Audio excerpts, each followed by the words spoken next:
Hey guys, welcome to the next video of Edge Solutions. Same विषय, same ही cooling atmosphere.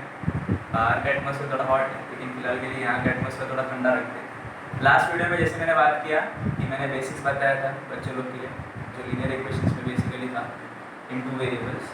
तो ये video में last video से मैं प्रॉमिस किया था कि मैं ये वीडियो में सब कुछ आपको धीरे धीरे शुरुआत करूँगा सिखाने के लिए.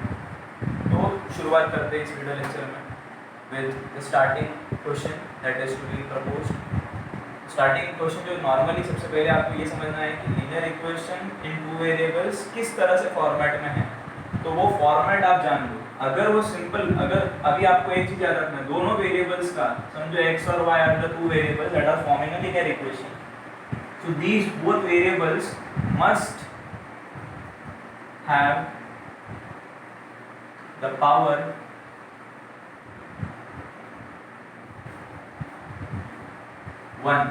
वन बोलेगा तो पॉजिटिव वन, x का पावर वन, y का पावर वन रहना चाहिए. अभी मैं इसको ऐसा स्पेसिफिकली क्यों बोल रहा हूँ, ये अगर स्क्वायर है, अगर 2 रहेगा इसका power, then it is known as quadratic equations.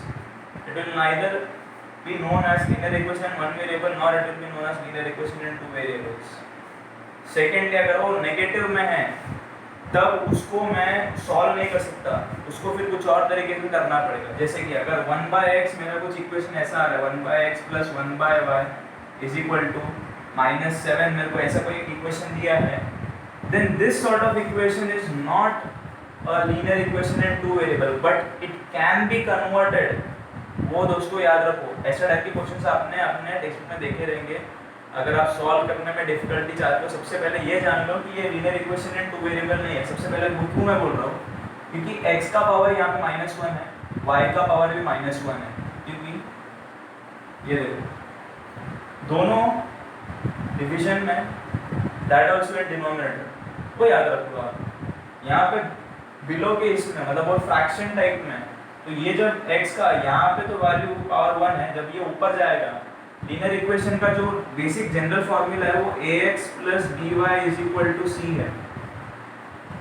तो यहाँ पे किस फॉर्म में दिया है, a by x plus b by y is equal to c दिया है. तो यहाँ पे जो ये x और y है, इसका पावर जब हम लोग कैलकुलेट करेंगे, फिलहाल के लिए तो ये 1 रहेगा, लेकिन जब हम लोग इसको ऊपर लेके आ रहे हैं इट इज -1. तो इसको कन्वर्ट कैसे करेंगे, ये सब हम इस वीडियो लेक्चर में देखेंगे एंड कुछ सम्स हम सॉल्व करेंगे जो इनके रिलेटेड है.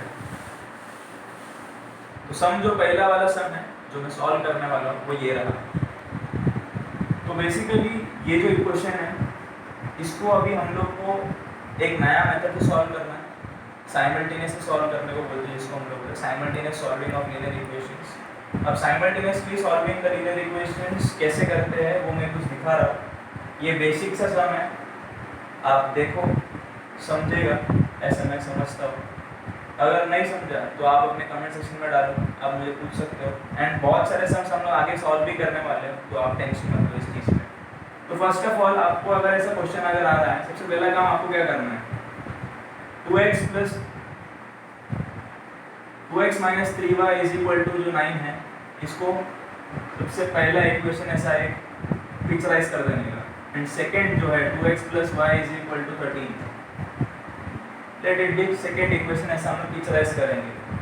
अब दोस्तों यहाँ पे भी मैं वो बेसिक वीडियो में जैसे मैंने बताया था, दो इक्वेशन है, दोनों को अपने एक टर्म में लेके आओ, अपने वर्ड ऑफ फॉर्मेट में लेके आओ. सिर्फ इसको एक बेसिक सॉल्विंग क्वेश्चन में मत लेके आओ. यहाँ पे वो एक चीज़ याद रखो. तो हम लोग कुछ इसको इस तरह से फॉर्मुलेट करते हैं. समझो x मेरा एज ऑफ राजू बताता है एंड y मेरा जो है इस इक्वेशन में द एज ऑफ सोमू बताता है. अब दोनों इक्वेशंस में x और y है, तो एज ऑफ राजू और एज ऑफ सोमू दोनों जगह पे दिखाएगा. तो सबसे पहला इक्वेशन को गौर करते हैं. 2x दिया है which means it defines twice the age, और यहाँ पे -3y दिया, माइनस को थोड़ा देर के लिए साइड में रखते हैं. 3y दिया, thrice the age of Somu, याद रखो. तो इक्वेशन का कंडीशन इस तरह से बनता है कि अगर हम लोग वर्ड फॉर्मेट में लेके आए तो the difference between the twice the age of Raju and thrice the age of Somu is equal to 9. ये पहला इक्वेशन मैंने फॉर्मुलेट किया. क्या बोला, द डिफरेंस बिटवीन, डिफरेंस क्यों मैंने लिया, क्योंकि यहाँ पे बीच में माइनस का साइन है इसीलिए. Twice the age of Raju, क्योंकि यहाँ पे 2x है, and twice the age of Somu 3y है, इसीलिए इस टोटल आंसर कितना है 9 इज इक्वल टू 9, ये चीज। अब वैसे ही आप सेकेंड इक्वेशन को फॉर्मुलेट करो, द समेशन ऑफ या फिर the total of the age twice the age of Raju and Somu is equal to 13, then find the ages of current ages of Raju and Somu. So मुझे यहाँ पे x और y ढूंढना है, यानी age of Raju and age of Somu current वाला ढूंढना है। तो x defines age of Raju, y defines age of Somu.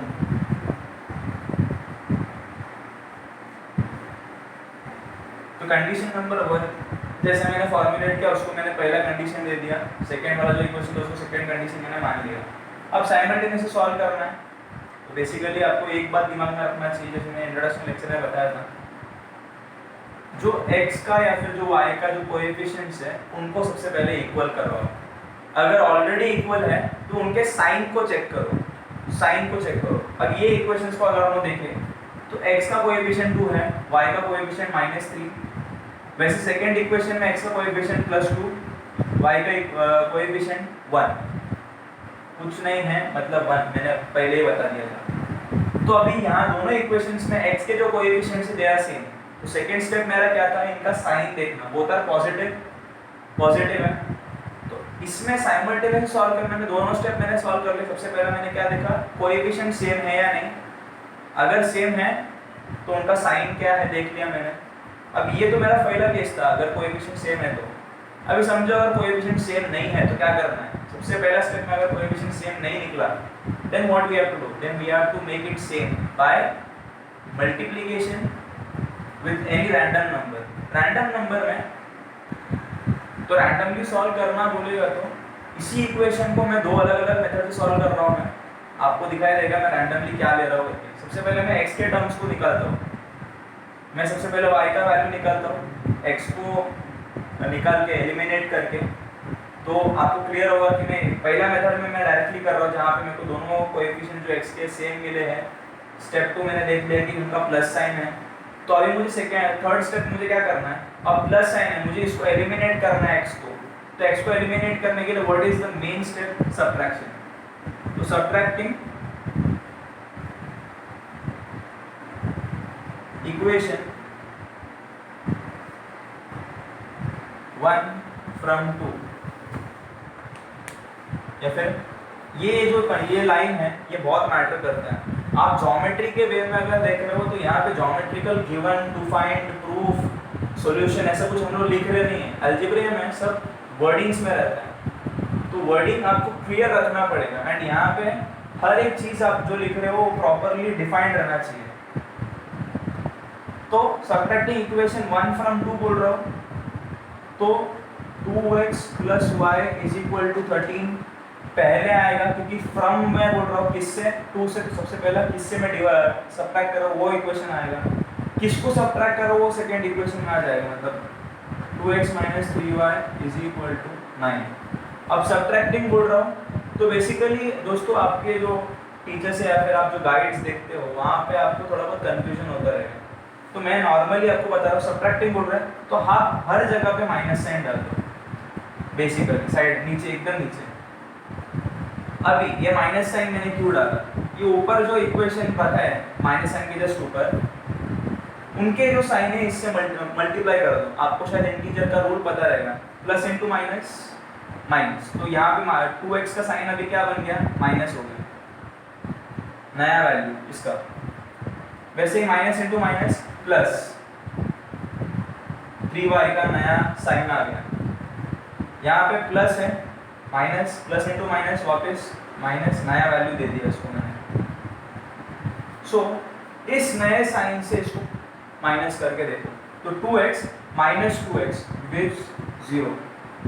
ये पहला चीज समझा। अब यहाँ पे नया साइन क्या है, मेरा प्लस है, 3y + 1y, 3y + 1y, y को कॉमन लो, 3 + 1 कितना आएगा, 4। तो आंसर क्या है, 4y। साइन अभी क्या रहेगा, बड़े नंबर का जो साइन है वो, बड़े नंबर का साइन क्या है प्लस, तो plus 4y is equal to 13, यहाँ पे भी नया साइन क्या है माइनस, 13 माइनस 9 कितना देता है दोस्तों 4। तो अभी इतना मुझे मिल गया, ये समझ में आ गया रहेगा ऐसे मुझे लगता है। तो y इज इक्वल टू 4 जब उधर जाएगा तो डिवीजन में जाता है, इक्वल टू की साइड में उससे जाएगा तो 4 के टेबल में 4 कब आता है 1, 4 into 1 जब मैं करता हूँ तो y का वैल्यू क्या है 1। तो दोस्तों मैंने y का जो है मेरा रूट जो वैल्यू है वो मैं निकाल दिया। अब मेरा बारी है इस y के वैल्यू से हम सब्स्टिट्यूशन मेथड में यहाँ पे लेके सब्स्टिट्यूट करें। साइमल्टेनियस इक्वेशन जब हम सॉल्व करते हैं यहाँ पे हम लोग एलिमिनेशन भी करेंगे सब्स्टिट्यूशन भी करेंगे, इसलिए मैंने बोला 9 का जो आपका जो बेसिक्स है एलिमिनेशन और सब्स्टिट्यूशन मेथड वो दोनों को मिलाएंगे तो simultaneously solving of linear equation होता है। तो अभी मेरा जो फॉर्मुलेट करने वाला जो तरीका था जहाँ पे मैंने वर्ड प्रॉब्लम बनाया था, तो y जो है वो एज ऑफ सोमू है, तो एज ऑफ सोमू मुझे मिल गया 1 ईयर्स। अब मुझे एज ऑफ राजू ढूंढना है bye substituting the value of y in any one equations. यहाँ पे दो इक्वेशन थी उसमें से कोई भी एक इक्वेशन, तो फिर यहाँ पे लिखना पड़ेगा आपको substituting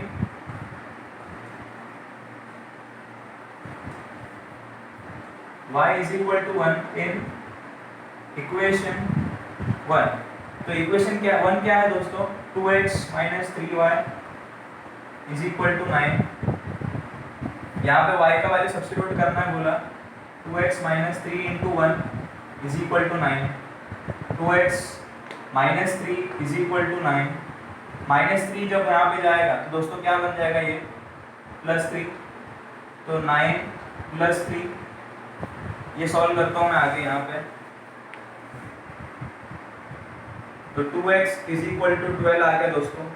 x is equal to जैसे मैंने पहले बताया मल्टीप्लिकेशन जब यह इक्वल साइन की उस साइड जाता है तो डिवीजन हो जाता है। 12 डिवाइड बाय 2, x का वैल्यू क्या आ गया 6। अब ये जो वैल्यू है ये वैल्यू किसका है age of Raju. Age of Raju कितना है 6 ईयर्स। तो दोनों हम लोग को मिल गया हमारे जो वैल्यूज है लीनियर इक्वेशन के जैसे मैंने फॉर्मुलेट किया था। तो दोस्तों अभी ये दो वैल्यू राइट है आपने निकाला सही है या नहीं, ये चेक करने के लिए आपको क्या करना है ये दोनों वैल्यू को जो इस इक्वेशन का आपने यूज नहीं किया सब्स्टिट्यूशन के लिए उस इक्वेशन में दोनों वैल्यूज को देखो, अगर वो इक्वल टू के उस साइड वाले वैल्यू से सेम आइडेंटिकल दिखता है then you have found the right answer. बोलने का मतलब ये है कि मैंने ये इक्वेशन को यूज नहीं किया 2x plus y is equal to 13। यहाँ पे दोनों वैल्यू डाल देता हूँ, 2 को 6 कर देता हूँ और y को जो वैल्यू है y का वो डाल देता हूँ। अगर मुझे 13 आ रहा है answer then the value of x and y is right. तो चेक करते हैं 2 into 6 कितना है 12, 12 प्लस 1 इज इक्वल टू 13। तो दोस्तों मुझे यहाँ पे जो वैल्यू है 13 वो मिल चुकी है, मतलब मैंने जो दो वैल्यूज निकाले हैं दोनों रूट्स x और y के 6 और 1 it is totally right answer. ये आपको जो ये जो चीज़ है आप जो कंफर्मेशन के लिए कर रहे हो ये आपको रफ वर्क में करना है दोस्तों। आपके जो आंसर शीट में आपको सिर्फ ये जो स्टेप्स है इसको प्रॉपर्ली डिफाइन करना है। ये पार्ट जो सर्कल वाला पार्ट्स है इसको आपको रफ वर्क में करना है दोस्तों। तो ये जो चीज़ मैंने जो बताया यहाँ पे जो कंफर्मेशन के लिए जो मैंने किया है यहाँ पे दो वाला जो मैंने वैल्यूज निकाला वो बराबर है या नहीं, तो दोस्तों मैंने बेसिकली इसीलिए किया है ताकि आपको जो आप जब क्वेश्चन पेपर सॉल्व करो तो आपको ये मालूम पड़े कि ये क्वेश्चन अगर मैंने सॉल्व किया ये आंसर मुझे सेम मिला, मतलब मेरा एक क्वेश्चन तो राइट हुआ, मतलब जो मार्क्स उसके लिए डिफाइन किए गए थे 3 मार्क्स 2 मार्क्स जितने मार्क्स है वो मेरे आगे मुट्ठी में, उसको मैं गवाऊंगा नहीं, उसको कोई भी ले नहीं सकता, even moderator can not also touch this. अब ये चीज़ जो मैंने बोला ये आपने दिल पे रख लो, ठीक है। तो अभी जो नेक्स्ट है मैं सेकेंड मेथड जो बता रहा हूँ वो भी आप देख लो, जहाँ पे मैंने बोला था कि अगर जो कोएफिशिएंट है उसका वैल्यू सेम नहीं निकला तो इसका सेकेंड मेथड, अभी मैंने x के टर्म से y का टर्म निकाला और y का सब्स्टिट्यूट किया, मैं उल्टा करने वाला हूँ। y से x का टर्म सबसे पहले निकालूंगा और x को सब्स्टिट्यूट करके निकालूंगा। दोस्तों ये क्लियर हो गया। अभी वापस नया तरीके से सॉल्व करते हैं।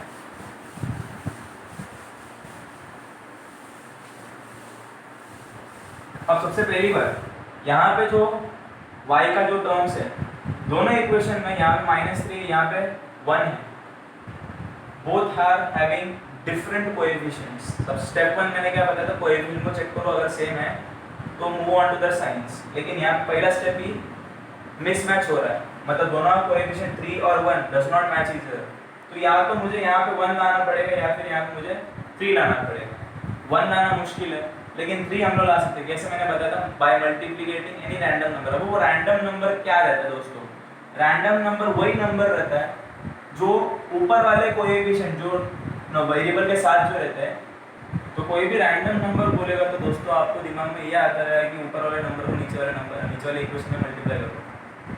ये आप इस इक्वेशन में तो आप कर लोगे, लेकिन आपको समझो यहाँ पे क्वेश्चन दिया रहेगा 3, यहाँ पे रहेगा 5, कोएफिशिएंट दोनों का अभी भी अलग है। तो अभी आप क्या करोगे? ऊपर वाले इक्वेशन 3 को यहाँ पे मल्टीप्लाई करोगे, हो जाएगा आपका इक्वल 3 आ जाएगा नीचे। तो नहीं दोस्तों, यहाँ पे अभी आपको क्या करना पड़ेगा, आप दोनों जो इक्वेशन है जिस तरीके से आप सॉल्व करो, समझो आपको y के दोनों कोएफिशिएंट्स को इक्वल कराना है, आपको y से सॉल्व करवाना है, तो आपको एलसीएम निकालना पड़ेगा दोनों y के कोएफिशिएंट्स का। अब यहाँ पे 3 और 1 है, एलसीएम बोलेगा तो लीस्ट कॉमन मल्टीपल। 3 और 1 के जो लीस्ट कॉमन मल्टीपल है वो क्या है? मल्टीपल आपको शायद पता रहना चाहिए, दोनों के टेबल। 3 के टेबल में सबसे पहला नंबर 3, 6, 9 ऐसे जाते रहेगा। 1 के टेबल में 1, 2, 3, तो दोनों जगह पे 3 3 मैच होता है दोस्तों, क्योंकि लीस्ट नंबर में सबसे कम स्टेप्स में मुझे मिला हुआ आंसर है वो। तो 3 जो है वो मेरा एलसीएम है, तो एलसीएम को सेकंड इक्वेशन से मल्टीप्लाई कर दो। अब मैं सेकंड इक्वेशन से ही क्यों बोल रहा हूँ? क्योंकि ऑलरेडी मेरे पास यहाँ पे 3 है, 3 मुझे लीस्ट कॉमन मल्टीपल मिला है ना दोस्तों। सेकेंड इक्वेशन में मेरे पास 3 नहीं है, इसीलिए मैं सेकेंड इक्वेशन को सिर्फ 3 से मल्टीप्लाई करने को बोल रहा हूँ। लेकिन अगर केस उल्टा होता, यहाँ पे 3 यहाँ पे 5 होता, तो दोनों में एलसीएम क्या निकलता दोस्तों? 15। दोनों में 15 लाना है मुझे इधर y के टर्म्स में, तो उस टाइम मुझे क्या करना पड़ता था? 3 को 15 बनाने के लिए क्या करना पड़ेगा? 5 से मल्टीप्लाई करना पड़ेगा। तो पूरे इक्वेशन को 5 से मल्टीप्लाई करो। सेकेंड इक्वेशन समझो यहाँ पे 5 रहता है, तो अगर मुझे 5 को 15 में कन्वर्ट करना है तो पूरे इक्वेशन को मुझे 3 से मल्टीप्लाई करूँगा, वही मुझे यहाँ पे 15 मिलेगा। तो ऐसा आपको कोरिलेट करना है दोस्तों। तो चलो सॉल्व करते हैं। क्या मैंने बोला? 3 को सेकेंड इक्वेशन से मल्टीप्लाई करना, तो उसका स्टेटमेंट कैसे लिखेंगे? मल्टीप्लाइंग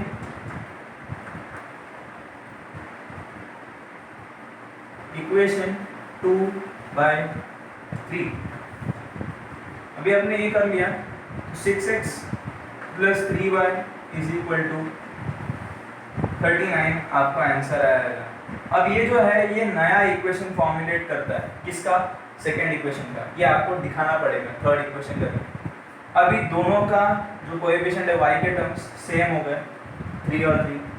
अभी आपको ये देखना है, फर्स्ट स्टेप तो क्लियर हो गया, कोएफिशिएंट सेम मिल गया। सेकेंड स्टेप क्या आपको देखना है कि उसकी साइन। फर्स्ट इक्वेशन में y का जो साइन है माइनस है, सेकेंड इक्वेशन में y का साइन पॉजिटिव है। तो यहाँ पे अभी आपको करना क्या है? यहाँ पे आपको सब्ट्रैक्शन करना है कि एडिशन करना है, वो आपको दिमाग लगाना है। जब साइन ऑपोजिट रहते हैं तब आपको एडिशन अप्लाई करना है, एंड जब साइन सेम रहते हैं तब आपको सब्ट्रैक्शन अप्लाई करना है। आई रिपीट, जब साइन ऑपोजिट्स है, साइंस आर ऑपोजिट,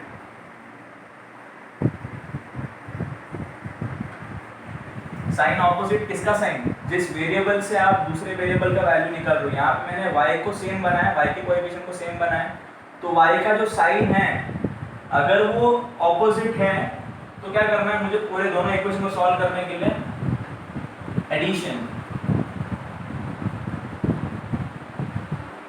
एल्स बोलूंगा तो अगर वो ऑपोजिट नहीं रहा तो मुझे क्या करना है? सब्ट्रैक्शन।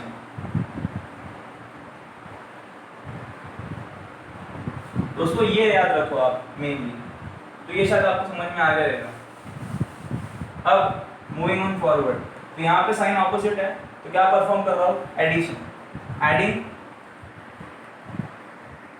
इक्वेशंस 3/1,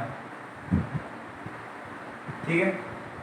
तो 6x plus 3y is equal to 39, 2x minus 3y is equal to 9।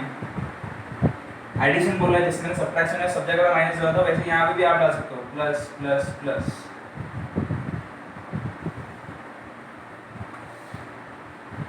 Same काम, जो ऊपर वाले जो साइन है उससे मल्टीप्लाई कर दो, plus into plus plus, plus into minus minus, minus into plus minus, ऐसा करके आप निकालो तो नया साइन आ जाएगा यहाँ पे।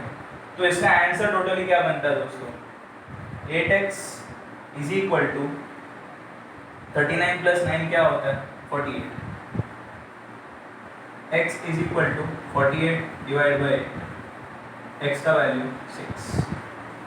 राजू का एज हो गया 6 ईयर्स। जो प्रीवियस वाले मेथड है मुझे सेम आंसर मिला है यहाँ पे। तो अभी मेरा काम क्या है दोस्तों, x का जो वैल्यू है उसको सब्स्टिट्यूट करो कोई भी इक्वेशन में।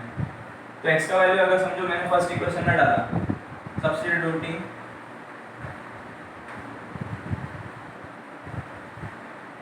x is equal to 6 in equation 1, तो 2x minus 3y is equal to 9 ये मेरा इक्वेशन है जहाँ पे मैं x का वैल्यू सब्स्टिट्यूट कर रहा हूँ 6 minus 3y is equal to 9, तो 12 minus 3y is equal to 9 आ गया, minus 3y is equal to 9 minus 12, 12 में से जो 9 जाता तो कितना बचता दोस्तों -3,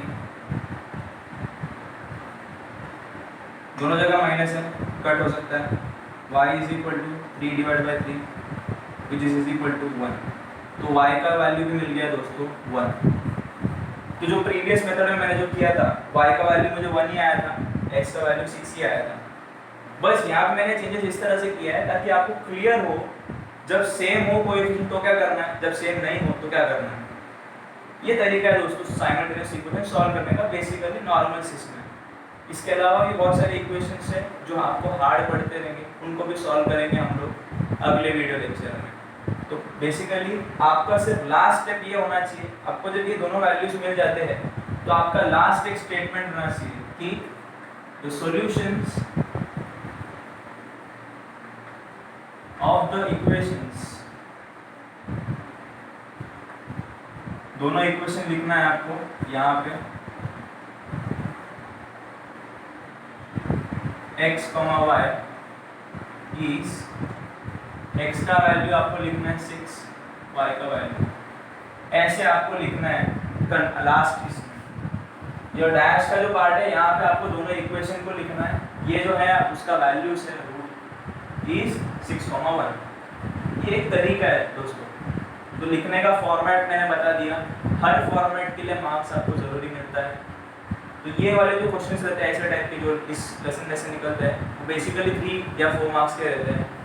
इसमें से कभी कभी आपको एमसीक्यू टाइप क्वेश्चंस भी आते हैं जो यहाँ पे सिर्फ एक रूट निकालने के लिए सिंपल सा सम दे देते तुम लोग को, इतना बड़ा बड़ा ब्रॉड सम दे देते जहाँ पे आपको रूट निकालने में प्रॉब्लम हो, छोटा सिंपल वाइज सम दे देते जहाँ पे फटाफट रूट निकल सकता है। काम वही करना है साइमल्टेनियस सॉल्विंग, वहाँ पे आपको वैल्यूज निकालने को, वो 1 मार्क का रहता है। लेकिन बेसिकली अगर आप सम में देखो तो ये 3 मार्क्स का या 4 मार्क्स का रह सकता है। 4 mark is basically for word problems. तो दोस्तों आपको ये समझा रहेगा ऐसा मैं समझता हूँ। तो stay tuned to the next video जहाँ पे हम लोग अगला सीख देखेंगे, जब हम लोग को मैंने बोला था 1/x 1/y उसको कैसे सॉल्व करना है वो थोड़ा बहुत देखेंगे। ठीक है दोस्तों, चलो stay tuned to the next video. Thank you.